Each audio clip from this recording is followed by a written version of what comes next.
इमरान खान जी घरवारी बुशरा बीबी जी वधीक हिकु ऑडियो साम्हूं अची वई आहे। इमरान खान जी घरवारी बुशरा बीबी ऐं बनी गला जे इंचार्ज इनाम खान जी ऑडियो लीक थी वई आहे।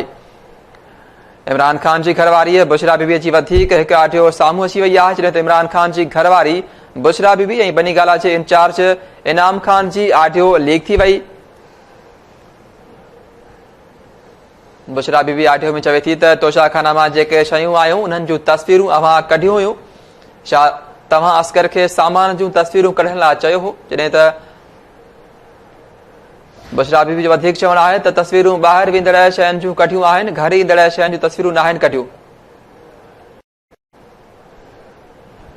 इन हवाले सां असां लाइन ते मौजूदु आहे इस्लामाबाद मां गुलाम रसूल। जी गुलाम रसूल, छा तफ़सील आहिनि? जी अॻूणे वज़ीर आज़म इमरान खान जी अहलिया बुशरा बीबी जी हिकु ॿी मुबैना ऑडियो साम्हूं अची वई आहे, जंहिं मुबैना ऑडियो में बुशरा बीबी पंहिंजा जेके मुलाज़िम आहिनि, बनी गाला जा जेके मुलाज़िम आहिनि, उन्हनि सां गुफ़्तगू करे रही आहे। बुशरा बीबी तोशाखाना मां जेके शयूं पहुतियूं आहिनि बनी गाला इमरान खान जी रिहाइशगाह, उन्हनि जूं तस्वीरूं कढण ते नाराज़ थी आहे ऐं उन हवाले सां हू मुलाज़िमनि सां जेके गुफ़्तगू करे रही आहे, उनमें संदसि इहो चवणु आहे त बुशरा बीबी जो इहो चवणु आहे, हिकु मुलाज़िम खे मुखातिब थी हू चवे थी त तव्हां असफर खे चयो हो त तोशाखाना मां आयल जेके शयूं आहिनि उन्हनि जूं तस्वीरूं कढी मोकिलियो, छा तव्हां ईअं कयो आहे? उन ते मुलाज़िम इनाम खान चए थो त न, मूं तस्वीरुनि जो न चयो। जंहिं ते बुशरा बीबी चए थी त जेको घर जे अंदरि शयूं अचनि थियूं उन्हनि जूं तस्वीरूं न ठाहिणु घुरिजनि, पर जेके शयूं ॿाहिरि वञनि थियूं उन्हनि जूं तस्वीरूं ठाहिणु घुरिजनि। इमरान खान जी अहलिया बुशरा बीबी जी जेका मुबैना ऑडियो आहे उन में हू मुलाज़िमनि ते सख़्तु कावड़ जो इज़हार करे थी। साॻे वक़्तु हू ऑडियो में इहो बि चवंदे ॿुधी थी वञे त हिकु एमएस जेको आहे उहो जॾहिं असां ट्रस्ट करे सामान मोकिले रहियो आहे त उहो तस्वीरूं न पियो कढे त पोइ तव्हांखे तस्वीरुनि जी इजाज़त कंहिं ॾिनी आहे?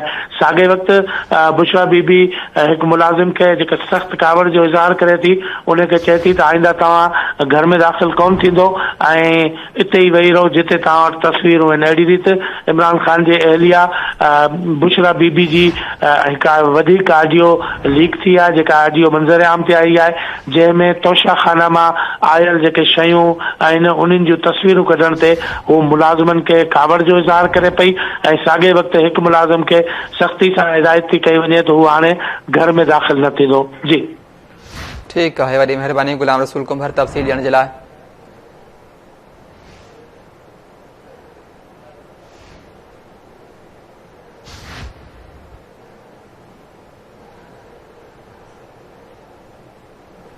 हेलो जी सलाम। ये जो तोशाखाने से चीजें आई थी, आपने अनवर को कहा था कि इनकी तस्वीरें खींच के भेजो मुझे?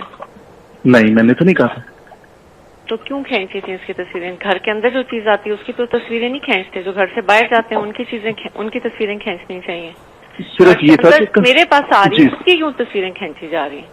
नहीं, मैंने नहीं कहा था बीबी, मैंने इनाम ने कहा है और मैंने उसको भेज दी है। नहीं बीबी, बिल्कुल भी नहीं, इस तरह नहीं। आप होल्ड करें जी।